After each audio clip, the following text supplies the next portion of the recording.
Hey guys, Tarke here. I'm giving a quick update over my new character. I'm on another very new, exciting class already. I've heard of it. It's called Trickster, and I'm using a very underwhelming skill called Contagion and Essence Drain. After the Soul Rend stuff, you're like, Tarke, why are you doing this again? Why have you got a new character? Well, I'm going to run some maps and kind of talk about why I really like it. So Soul Rend is amazing. There's nothing wrong with Soul Rend. Same with Bane. You just play which one you preferred. I preferred Soul Rend to Bane. Soul Rend is one of the most consistent skills I've ever used. It never felt bad, but it never really felt amazing. It never had a moment of glory. It never excelled. Essence Drain Contagion, when it works, it really works. You saw it a little bit there where you clear like 3-4 screens in one go. When you get the right density, it just clears everything, and it feels really amazing. You see this a lot in delves. You see this a lot in very high density maps. But when you just get fully surrounded and you just clear out everything, it really feels fun to play. This is with a medium investment into AoE. You can go pretty heavy into AoE, and I'll talk about that later in Path of Building. But it just feels really, really good. Feels really, really good. Now, the defense of this character currently is awful, by the way. I'm trying out a CI version over hybrid. So far, I've done a EB Mom, a normal mind over matter, a hybrid, and now a CI version of Trickster. That was a nice misclick. Hybrid seems to be the tankiest with the realistic gear investments. With full gear investment, like crazy min-max, CI will be the best. Can also do low life, but hybrid feels the best so far, but I'm sticking with CI. I want to do a full CI character just so I can give a fair comparison to all of them. But for anyone starting out saying which one you go for, I think hybrid's the best one to go to. I prefer hybrid to EB Mom just because it's more defensive, and with enough shenanigans with mana reservation, you can still reserve like 90% of your mana and be a-okay. So gearing for this will be pretty similar to anyone who followed my Soul Rend guide. Obviously, if you go for a pure CI setup like I'm trying right now, be slightly better. When it comes to like defensive values, with a hybrid setup, very budget, you can very easily hit 9k effective HP. I'm on okay-ish gear, and I'm struggling to even hit 7k energy shield, for reference. So would definitely recommend hybrid for most people for this. And if I wasn't a content creator, I would be doing this build as hybrid for the record. But anyway, that's besides the by. I'm currently using a bow and a quiver. Bows are really good. Currently, I'm not using any crazy synthesis gear. I will talk about all of my gear later on. I'm just using a very bog-standard starter weapon currently, since I'm in a private league, and crafting synthesis stuff is pretty difficult in a private league. For gearing options, I cover weapons, unique items, wands, staffs, bows, etc. All in my previous Soul Rend character. Everything from that video still holds up true for this because they all scale exactly the same. But very TLDR. If you have limited gear, the most damage you're going to be getting is on a dual wand setup or a very budget crafted bow.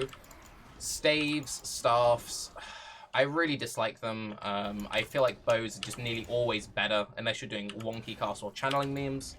And for the record, I think that cast while channeling on chaos skills is kind of a waste of time.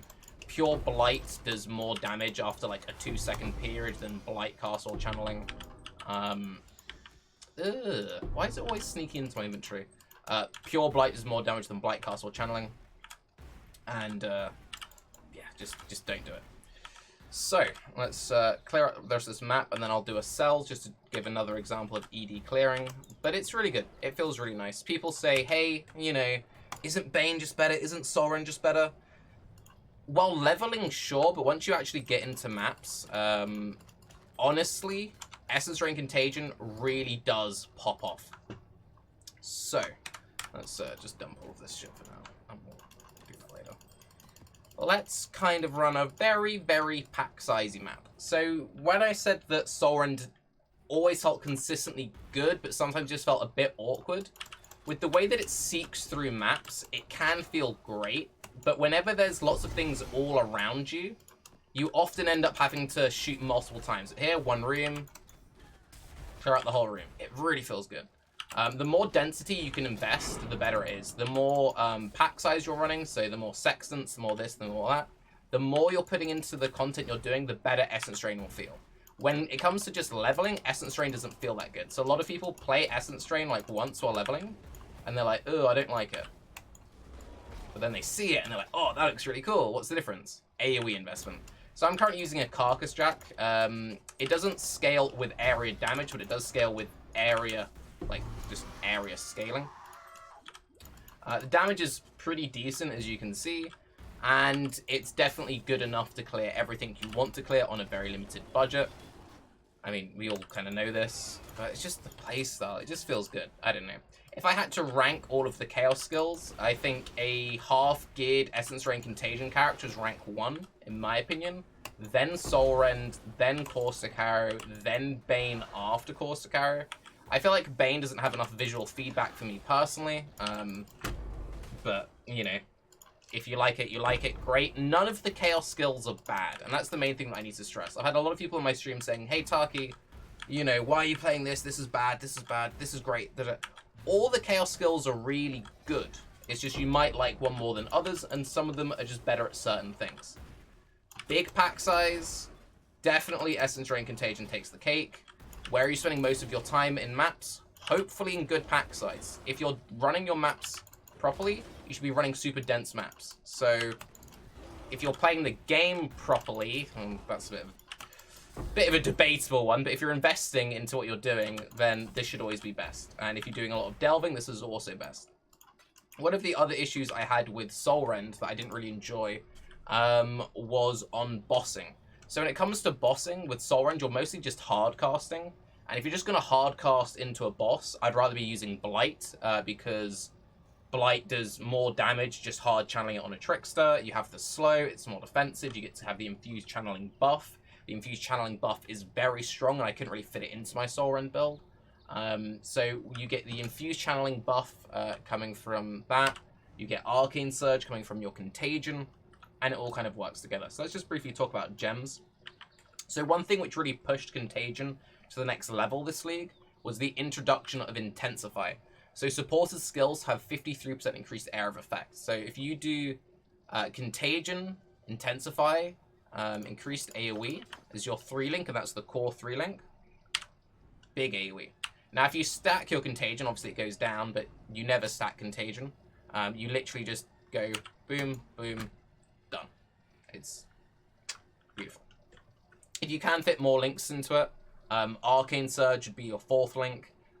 Efficacy is really nice. The more skill effect duration you have, the better it feels, because it extends the time that it's spreading out. So that's really good.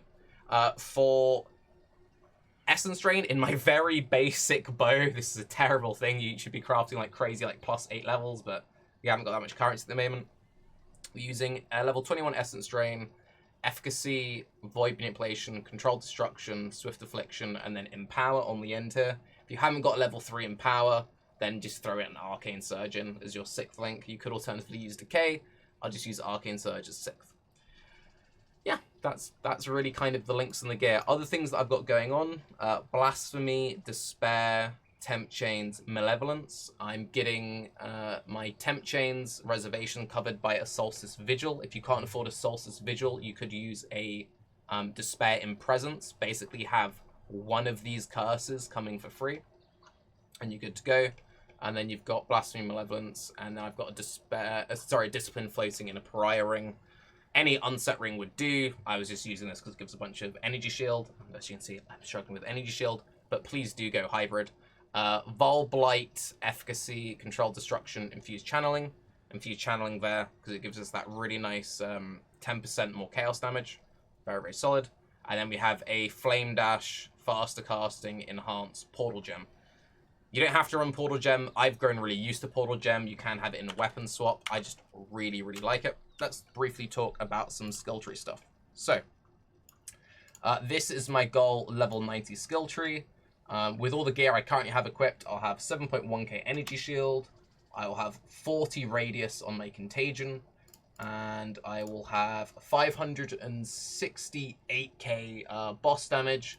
That's with Vol Blight up. Bit unrealistic, won't always be up. That's 501k, and that's with your Essence Drain active, your Arcane Surge from Contagion active, and the Infused Channeling from Blight active. Your boss rotation is Arcane Surge either before the boss or just during the boss to keep that up. Apply the Essence Drain, cast Blight. And then when you need to reapply it, press Essence Drain again, reapply Arcane Surge. If you need to just run around in circles, you can just apply that, tap, run, boom, boom, boom. I am using one Threshold Jewel to get the Withered effect from my Blight, so I don't need to use a Wither Totem. I ran Wither Totem on my previous character, and it just felt a bit annoying when it died. I'd rather just have it manually tied into a Blight. If you want to, you can shove it on a Totem. You don't need to run this. This is very, very unnecessary. I'm running it because one dropped to me. Unnatural Instinct is actually really nice in this part of the skill tree. Most people won't have an Unnatural Instinct. If your CI, convert these life nodes into yes with the jewel, or just take melding for hybrid and don't worry about the rest. But I really like Unnatural Instinct if you happen to have one lying around here, because it's getting you 15% energy shield, 9% life, 18% mana, 10% mana regen, and 4% chance to gain power, frenzy, endurance charges, and int without having to spend the nodes in it. So the fact that it saves you all of those nodes is actually really, really nice. And that's it that I'm running on jewels right now. The only other kind of interesting item that I'm running is Ascent from Flesh. Ascent from Flesh is a very nice belt for tricksters in general. Otherwise, you could just get a much better one with Stygian visors and crazy jewels. But a well-rolled one gives 300 evasion rating, obviously good on trickster, up to 80 energy shield, up to 15 all res. You have phasing if energy shield recharge has started recently, which my energy shield recharge rate starts very quickly. And then 6% chance to dodge attacks while phasing, 10% movement speed while phasing. Really solid, really, really like it. You could get better, but it's a very good starter. It comes from a prophecy chain, that's why many people haven't seen it. And then Ascendancies, some people ask me, Patient Reaper first, then get Escape Artist in Merc Lab, and then get Prolonged Pain from Uber Lab. Finally, for Pantheons, if you're CI base, I would recommend Soul of Gurakan for extra movement speed, extra evasion. Alternatively, you could go for Soul of Tukahama for when you're just standing still casting Blight. And then your major could be personal preference of Soul of Lunaris, Soul of Solaris, or Soul of Arakali, fully min-maxed. If you're hybrid base or anything using a life pot, definitely go for Soul of Raslava. I really like having the sustain of life loss on bosses. Right, let's get into the skill tree stuff. So, that is my goal level 90, just like base of CI. As you can see, 7k energy shield. On a hybrid tree, 4k life, 5.5k energy shield. It's got an extra couple of levels in there just because this is what it would look out clean, but you could trim it down a bit. You're getting a lot more effective EHP from this setup, definitely much more budget friendly. And that is with 0 life on boots, 0 life on belt, and 0 life on either of my rings. So you could get much higher. You could get 5k life, 6k energy shield, very, very easy. But whatever. I do currently have quite a lot of life on my helmet and my gloves. And since I'm using a life-based chest, I just thought I'll use my current example in there. So you can see that hybrid really would be better, but trying out CI because people keep asking me about it. And then let's talk about Contagion area. If you wanted to go crazy on Contagion area, I don't know how you'd work the trees out for this. I've tried a few different variants, but you can get an AoE radius of 45. I've currently got an AoE radius of 40, and it looks like that, which is pretty insane. You can push it even higher. You can craft +1 area gems, increased area on helmet gloves. And you can also craft increased area on amulet. So if you had that stacked everywhere, that, I believe, is an extra 2 or 3 radius. And if you stack area on a few other spots, I managed to get it up to 50, 51-ish. So you can push it really, really nutty. I'll see if I have enough juice to slip in a delve. I don't think I do, but we could always do a low delve just to show it off. But yeah, Essence Rain Contagion feels really nice. I will do more detailed day 1, day 2, day 3 videos like I did with the Soren character, showing my fully maxed out setup. I have no juice. Let's just run a low one. Oh god, let's run a very low one. Do I have a very low anything of use? There you go. Right, It's gonna be super easy, but you just get to see like how it works area-wise. And yeah, I'm really looking forward to fully min-maxing this. I'm probably going to stay on this character for a long time because I really want to engage with Synthesis now that they've improved the Memory Nexus. The Memory Nexus is in a very good state, by the way. If you got bored of Synthesis League or got frustrated with Memory Nexus and you've been ignoring it, please do check it out again because it's in an amazing state right now.